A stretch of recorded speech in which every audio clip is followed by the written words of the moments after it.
faire une partie de la présentation sous forme vidéo. Je pense qu'on exige. On le fait, là, au niveau même au niveau de la pédagogie, tu fais des cours, tout ça. C'est bien. Même il faut le faire, je pense. Vous savez, la voie téléporte, on n'est pas nombreux, donc il n'y a pas de problème. Donc je vais attaquer moi aussi le problème en deux volets. La partie, on va dire, exposée et la partie recherche. Je vous le dis dès maintenant, je suis acquis Repetni, c'est sûr, parce que j'aime bien lorsqu'il y a un travail qui combine les mathématiques, la biologie, l'informatique, surtout le côté mathématique, moi j'aime bien. Et c'est ce que vous avez fait un peu. Là où je ne suis pas tout à fait d'accord, c'est un peu des choix que vous avez faits. On va en discuter si vous voulez. J'ai deux petits trucs de présentation que j'ai trouvé aussi bien sur le mémoire qu'au niveau présentation. Si vous allez, par exemple, la diapo 8, et je vais vous poser en même temps une question. Même dans la diapo plan, non, ça fait rien. Mais... Voilà. 8.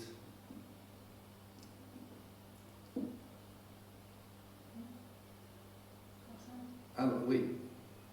Voilà, ok. Déjà, vous mettez le titre en anglais, vous discutez en français, il faut que c'est...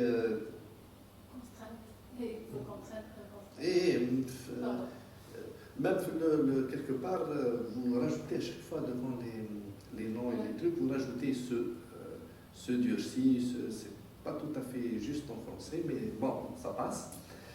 Ma première question, qui définit qu'est-ce qui est dur, qu'est-ce qui est mou? Qui c'est qui va définir les contraintes dures des contraintes molles? En général, les contraintes dures sont reliées à des contraintes physiques, par exemple le nombre des salles, le nombre des infirmières, l'affectation entre, par exemple, une infirmière ne soit logiquement. C'est une contrainte dure. Elle ne sera pas, par exemple, dans le service A et dans le service B. C'est logique que c'est une contrainte dure. Par exemple, la succession. Une infirmière qui travaille la nuit, c'est pas logique qu'elle sera affectée par exemple le lendemain pour matin. C'est une contrainte dure.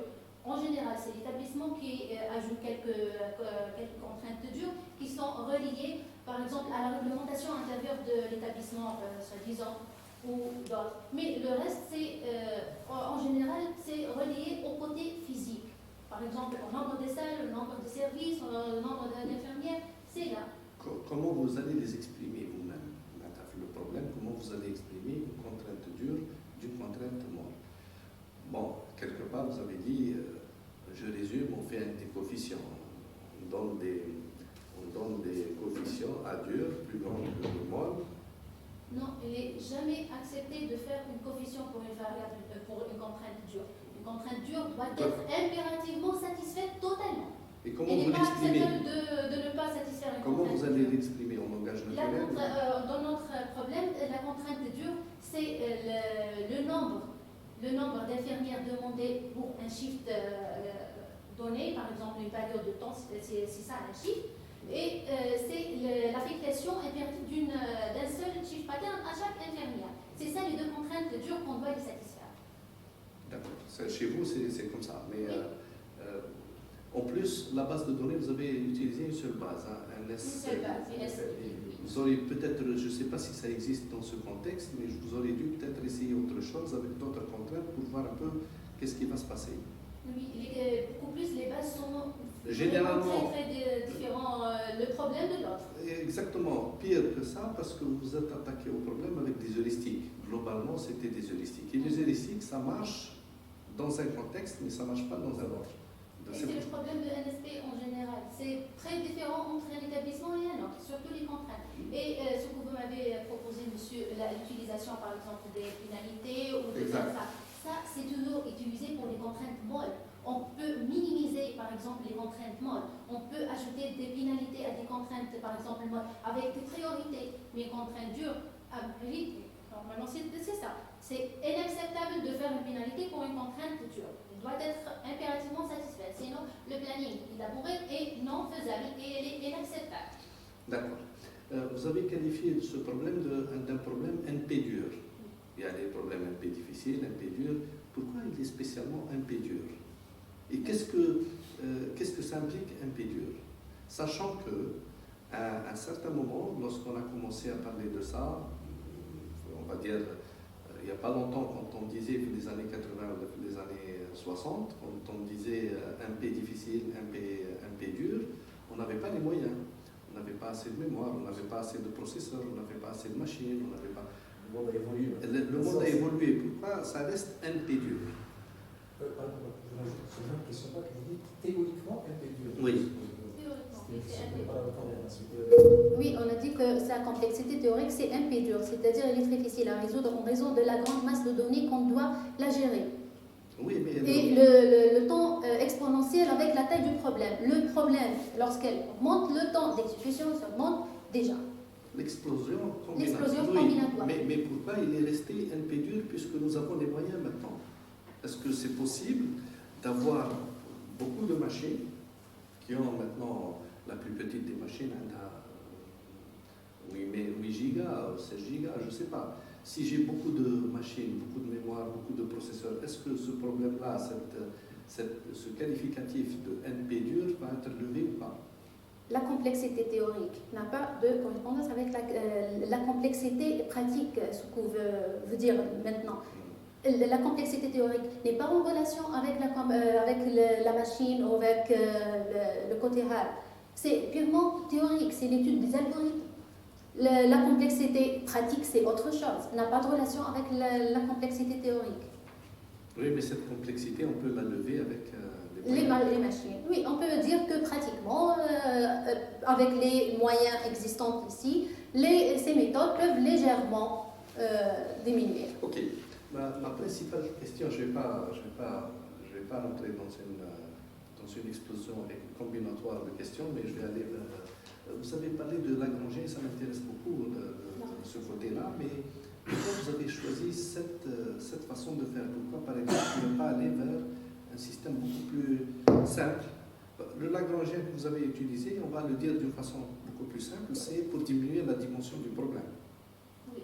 On aurait pu peut-être utiliser une ACP, peut-être. Voilà, une ACP ou autre chose qui paraissait un peu plus évidente que le Lagrangien.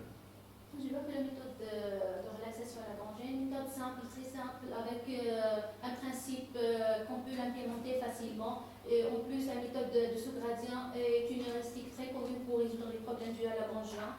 Et normalement, c'est toujours un grand succès dans le domaine de la relaxation à Lagrangian par rapport à la.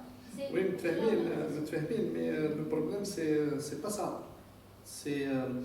si vous vous intéressez par exemple au SVM, vous êtes informaticienne, donc théoriquement vous avez entendu parler des SVM. Alors, Vapnik et Chervonenkis, ils ont utilisé ce Lagrangien justement pour diminuer la dimension, mais ils ont proposé leur VC dimension, leur façon de diminuer la dimension avec une heuristique énorme.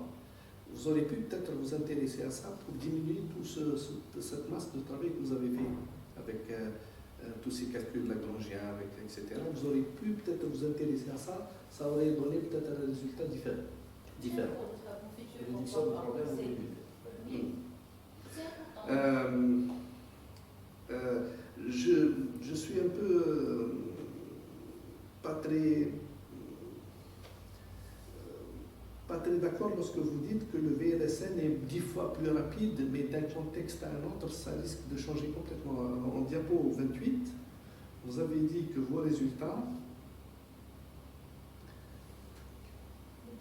28.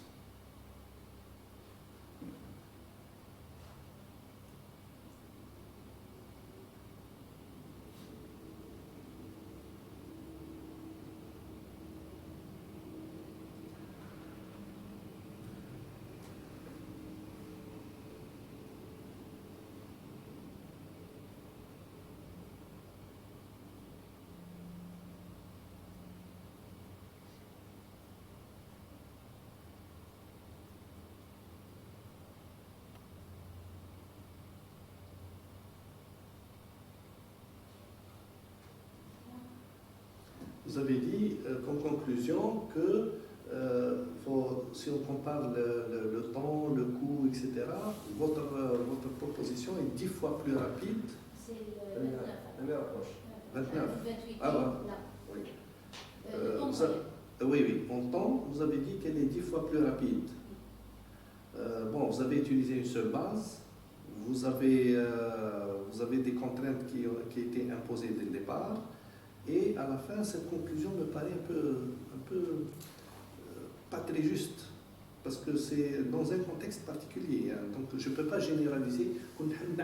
Avec cette même méthode, avec un peu des contraintes que vous proposez, sur l'emploi du temps des enseignants à l'université, je n'aurais pas obtenu peut-être ces résultats. Je n'aurais pas obtenu les 10 fois plus rapides, parce que c'est une question de temps. Hein. Une réponse impérative. Puisqu'on a comparé avec des méthodes qui sont appliquées sur la même base. C'est pour ça qu'on a comparé avec Vous aurez dû changer un peu une autre base juste pour voir. Juste pour voir, vous aurez dû changer, parce que les modèles que vous avez utilisés sont assez intéressants. Oui. Je trouve qu'ils sont intéressants, mais vous aurez dû peut-être changer de base pour voir un peu ce que ça donne. La solution initiale, vous avez en diapo 33,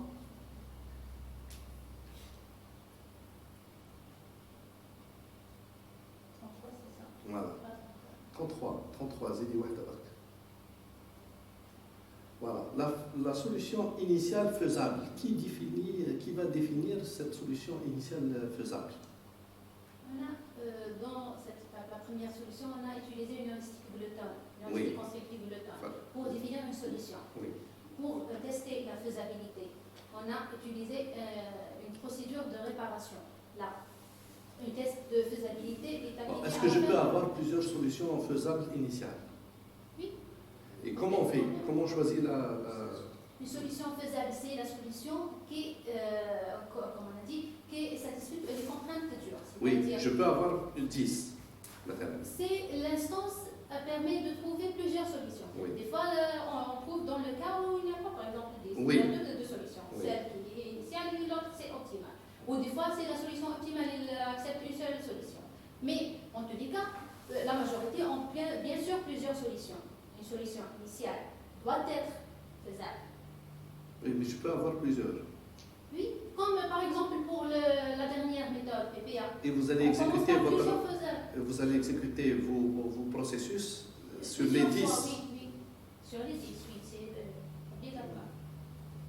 Bah, Mais j'ai c'est le, très, j'ai le même problème parce que lorsqu'on a utilisé les réseaux de neurones, je ne sais pas si vous connaissez, alors les réseaux de neurones, on est obligé d'initialiser les neurones dès le départ. Et c'est une initialisation plus ou moins aléatoire comme vous faites vous.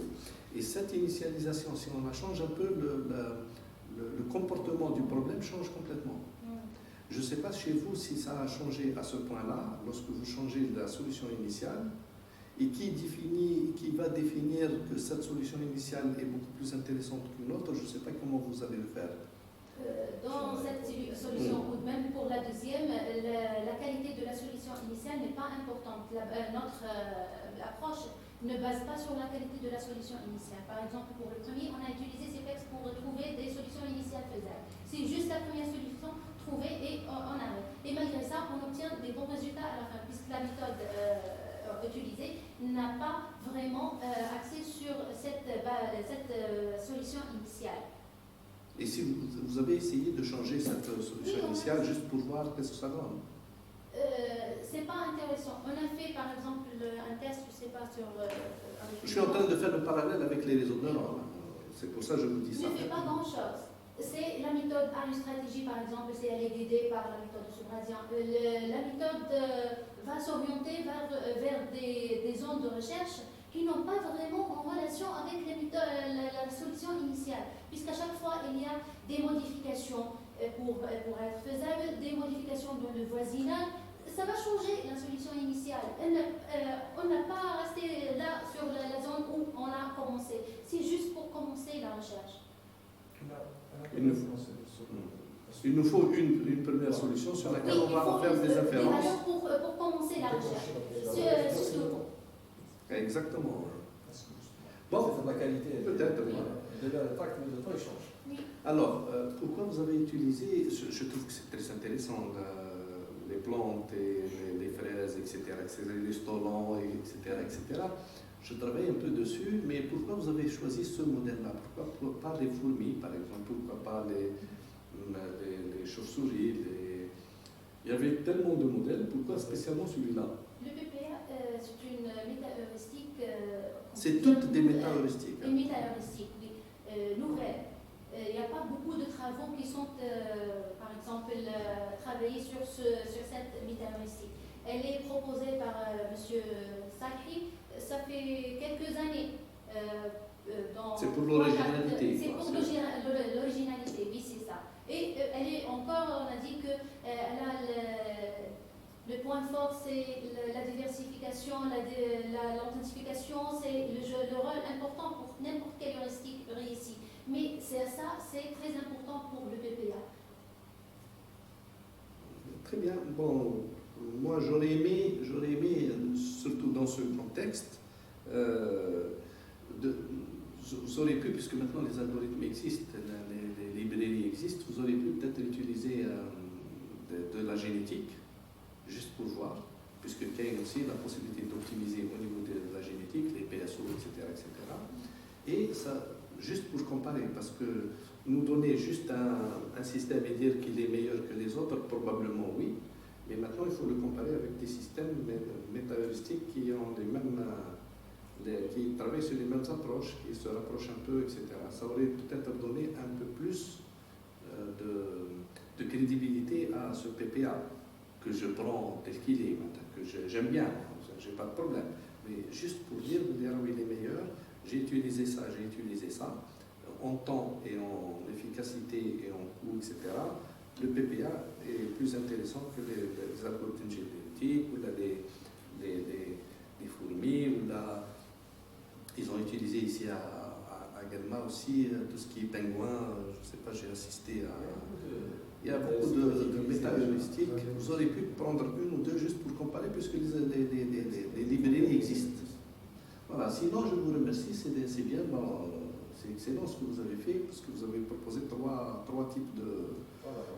approches différentes. Et chacune des approches, et ensuite vous avez comparé entre les trois. Ce qui est très intéressant pour moi, c'est que vous avez fait aussi le côté mathématique, notamment dans le second. Ce qui m'a intéressé, c'est la deuxième approche, le VLSM. C'est la première, avec le SGO. Ok. Là, ça m'a intéressé beaucoup parce que cette façon d'optimiser cette hybridation, ça m'a intéressé parce que sinon, ça aurait explosé d'une façon impossible à gérer. Et ça aurait été intéressant aussi à voir avec la génétique, peut-être. Ça aurait été intéressant. Sinon, je vous remercie. Je passe la parole à M. le Président, peut-être. Merci, prof.